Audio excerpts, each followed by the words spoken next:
இன்னைக்கு இந்த வீடியோல எந்த விஷயத்தை பத்தி பேச போறோம், யாரை பத்தி பேச போறோம், எந்த விஷயத்தை பத்தி பேச போறோம் அப்படின்னு சொல்லி கேட்டோம் அப்படின்னா 71வது தேசிய விருதுகள் அப்படின்றது அறிவிக்கப்பட்டிருக்கு அப்படின்னு சொல்லலாம். ஸோ ஒவ்வொரு வருஷமே வந்துட்டு பார்த்தோம் அப்படின்னா இந்த தேசிய விருதுகள் இருக்கு இல்லையா, அது அறிவிக்கப்பட்டுக்கிட்டே தான் இருக்கும். ஒவ்வொரு மொழியில இருந்துமே சிறந்த திரைப்படங்கள், அதை தாண்டி ஆடை வடிவமைப்பு, மியூசிக்கு, பேக்ரவுண்ட் மியூசிக்கு, சிங்கர்ஸ் இருக்காங்க இல்லையா, பாடல்கள், அதை தாண்டி இசை அமைப்பாளர்கள் அப்படின்னு சொல்லிட்டு எல்லாத்துக்குமே தனித்தனியாக வந்துட்டு இந்த கேட்டகரியில் விருதுகள் அப்படின்றது கொடுக்கப்படும். ஸோ ஒவ்வொரு டைம் வந்துட்டு படம் நல்ல நல்ல திரைப்படங்கள் இருக்கு இல்லையா, அந்த நல்ல நல்ல திரைப்படங்கள் அப்படின்றது ரிலீஸ் ஆகும்போது கண்டிப்பாக இந்த வருஷம் வந்துட்டு இந்த படம் தேசிய விருது வாங்கும்பா அப்படின்ற பேச்சும் அடிக்கடி அடிபடுறதை பார்த்துருப்போம். ஸோ அந்த மாதிரி 71வது தேசிய விருதுல வந்துட்டு பார்த்தோம் அப்படின்னா எல்லாராலையும் பெரிதும் ரசிக்கப்பட்ட ரொம்ப காமனான ஒரு ஒன்லைனரை வச்சு எடுக்கப்பட்ட படமான பார்க்கிங் இருக்கு இல்லையா, அது 3 சர்வதேச விருதுகளை வின் பண்ணியிருக்கு அப்படின்னே சொல்லலாம். ஸோ 3 தேசிய விருதுகள் இருக்கு இல்லையா, அதை வின் பண்ணதோட மட்டும் இல்லாமல் அதை தாண்டி வந்துட்டு எம்எஸ் பாஸ்கருக்கு சிறந்த துணை நடிகருக்கான விருது அப்படின்றது கிடைச்சிருக்கிறது பெரும்பாலும் கோலிவுட்ல கொண்டாடப்பட்டுக்கிட்டு இருக்கு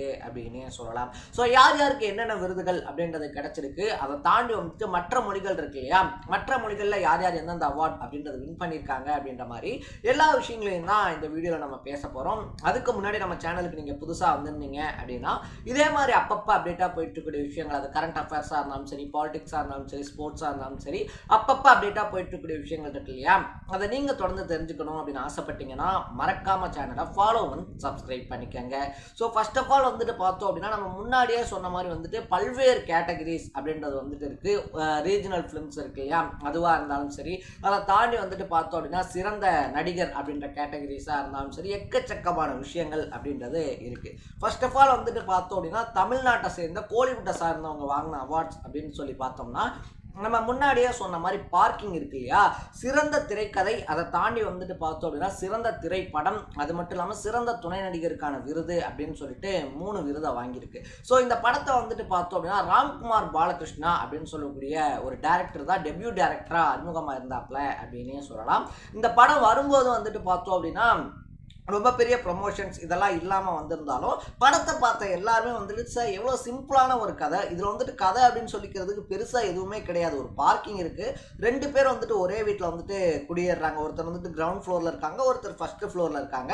பட் அந்த 2 வீட்டுக்கும் சேர்ந்து வந்துட்டு பார்த்தோம் அப்படின்னா ஒரே பார்க்கிங் அப்படின்றதா இருக்குது. அதில் பைக்ஸ் வேணால் நிப்பாட்டிக்கலாம், பட் கார் அப்படின்னு சொல்லி நிப்பாட்டணும் அப்படின்னா ஒரு கார் ஒரு பைக் நிப்பாட்டுற மாதிரி இருக்குது. ஸோ அங்கே வந்துட்டு பார்த்தோம் அப்படின்னா 2 ஜென்ரேஷனை சேர்ந்தவங்க வாழ்கிறாங்க. எம்எஸ் பாஸ்கர் ஒரு ஜென்ரேஷன், ஹரிஷ் கல்யாண் இருக்கார் இல்லையா, அவர் ஒரு ஜெனரேஷன் அப்படின்ற மாதிரி.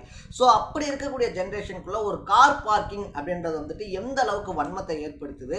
ஸோ அந்த கதை போற போக்க பார்த்தோம் அப்படின்னா ஒரு சாதாரண கார் பார்க்கிங்காக ஆரம்பிக்கக்கூடிய விஷயம் அப்படின்றது ஒருத்தர் கொன்னுக்கக்கூடிய அளவுக்கு, ஒருத்தருடைய வேலையை இன்னொருத்தருக்கு எடுக்கக்கூடிய அளவுக்கு வந்துட்டு பார்த்தோம் அப்படின்னா அந்த அளவுக்கு வன்மம் அப்படின்றது அதில் வெளிப்படுத்தப்பட்டிருக்கும் அப்படின்னே சொல்லலாம். ஸோ காரில் நம்ம வேலைக்கு போயிட்டோம் அப்படின்னா அடுத்து வந்துட்டு எம்எஸ் பாஸ்கர் காரை இங்கே நிப்பாட்டிடுவாரு பார்க்கிங்ல அப்படின்னு சொல்லிட்டு காரை வீட்டுக்குள்ளேயே வச்சுட்டு மறுபடியும் கேப் போட்டு வேலைக்கு போகிறது, அதை தாண்டி வந்துட்டு பார்த்தோம்னா அந்த காரை எப்படியாவது வீட்டை விட்டு வெளியே எடுக்க வைக்கணும் அப்படின்னு சொல்லிட்டு எம்எஸ் பாஸ்கர் போராடுறது அப்படின்னு சொல்லிட்டு இந்த பார்க்கிங்குள்ள இவ்வளவு பிரச்சனைகள் இருக்கா அப்படின்னு சொல்லி யோசிக்க வச்சிருந்துச்சு அப்படின்னே சொல்லலாம். ஸோ சிறந்த திரைக்கதைக்கான பிரிவில் இந்த படத்துக்கு வந்துட்டு விருது அப்படின்றது கொடுக்கப்பட்டது 100% வந்துட்டு பார்த்தோம் அப்படின்னா டிசர்வான ஒன்று அப்படின்னே சொல்லலாம். ஏன்னா கதை அப்படின்றது ரொம்ப சிம்பிள், அதுக்கான திரைக்கதை அப்படின்றத ராம்குமார் பாலகிருஷ்ணன் இருக்கார் இல்லையா, அவர் ரெடி பண்ண விதம் அப்படின்றது உண்மையாவே பாராட்ட வேண்டிய ஒரு விஷயம் அப்படின்னே சொல்லலாம். ஸோ அப்படிப்பட்ட இந்த படத்துக்கு 3 விருதுகள் அப்படின்றது டிசர்வான ஒன்று அப்படின்னு தான் சொல்லணும்.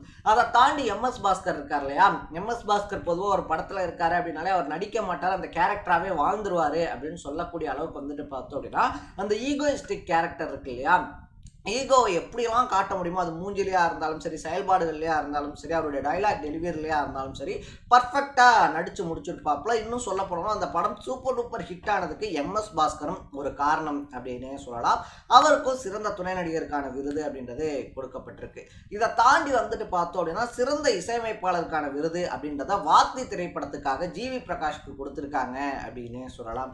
ஸோ ஒரு எப்படி சொல்றது, அண்டர் ரேட்டட் மியூசிக் டைரக்டர்ஸ் அப்படின்னு சொல்லுவாங்க இல்லையா, ஜிவிக்கு இப்பயுமே வந்துட்டு கோலிவுட்ல நிறைய படங்கள் அப்படின்றது கொடுக்கப்பட்டாலும் மற்ற மியூசிக் டைரக்டர்ஸ் கொண்டாடப்பட்ட அளவுக்கு ஜிவி பிரகாஷ் கொண்டாடப்படலையோ அப்படின்ற கேள்வி ஒரு பக்கம் இருந்துகிட்டே இருக்கு அப்படின்னே சொல்லலாம்.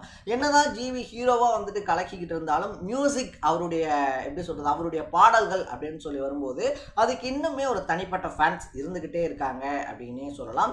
அப்பப்ப அவருடைய மியூசிக்கும் ரெகக்னைஸ்க்கு உள்ளாக்கப்பட்டுக்கிட்டு இருக்கு அப்படின்னே சொல்லலாம். அந்த விதத்துல பார்த்தோம் அப்படின்னா இந்த டைம் அவருக்கும் தேசிய விருது அப்படின்றத கொடுத்துருக்காங்க. ஸோ ஜிவி பிரகாஷ்க்கும் பார்க்கிங் படக்குழுவுக்கும் நம்ம சேனல் சார்பா ரொம்ப பெரிய வாழ்த்துக்கள் அப்படின்றத தெரிவிச்சுக்கிறோம். அப்பார்ட் ஃப்ரம் தட் இதை தாண்டி வந்துட்டு பார்த்தோம் அப்படின்னா தெலுங்கு திரையுலகம் இருக்கு இல்லையா, அங்க வந்துட்டு பார்த்தோம் அப்படின்னா பகவந்த் கேசரி அப்படின்னு சொல்லி பாலையா இருக்கார் இல்லையா, அவர் நடித்த திரைப்படத்துக்கு சிறந்த திரைப்படத்துக்கான விருது அப்படின்றது கொடுக்கப்பட்டிருக்கு. கேரளா மலையாள திரையுலகத்தை பொறுத்த வரைக்குமே த கேரளா ஸ்டோரி திரைப்படம் இருக்கு இல்லையா, அது வந்துட்டு பார்த்தோம் அப்படின்னா அது ரிலீஸ் ஆனோடனே பல்வேறு சர்ச்சைகளுக்கு உட்படுத்தப்பட்டுச்சு அப்படின்னே சொல்லலாம். ஸோ அப்படி ரிலீஸ் ஆன படத்துக்குமே வந்துட்டு பார்த்தோம் அப்படின்னா 2 முக்கியமான விருதுகள் 2 முக்கியமான பிரிவுகளில் கொடுக்கப்பட்டிருக்கு. இது கேரளாவை வந்துட்டு அவமதிக்கக்கூடிய செயல். இது கேரளா வந்துட்டு பார்த்தோம் அப்படின்னா மட்டம் தட்டணுன்றதுக்காக இந்த விருது அறிவிக்கப்பட்டிருக்கு. இதை விட நல்ல நல்ல படங்கள்லாம் வந்துச்சு, பட் இந்த படத்துக்கு வந்துட்டு ஸ்பெசிஃபிக்காக கொடுத்துருக்காங்க அப்படின்னு சொல்லிட்டு கேரளாவினுடைய முதலமைச்சர் குற்றம் சாட்டியிருக்காரு அப்படின்னே சொல்லலாம். இதை தாண்டி வந்துட்டு பார்த்தோம் அப்படின்னா ஹிந்தி படப்பிரிவுகளுக்குள்ள போனோம் அப்படின்னா அனிமல் திரைப்படம் இருக்கு இல்லையா, அனிமல் திரைப்படத்துக்கு 2 விருதுகள் கொடுக்கப்பட்டிருக்கு. இது மட்டும் இல்லாமல் 12th ஃபெயில் திரைப்படத்துக்கு சிறந்த திரைப்படத்துக்கான விருது அப்படின்றது அறிவிக்கப்பட்டிருக்கு. அந்த படத்தினுடைய ஆக்டரா இருக்கக்கூடிய விக்ராந்த் மெர்ஷி இருக்கார் இல்லையா, அவருக்கும் சிறந்த நடிகருக்கான விருது அப்படின்றத அனௌன்ஸ் பண்ணியிருக்காங்க.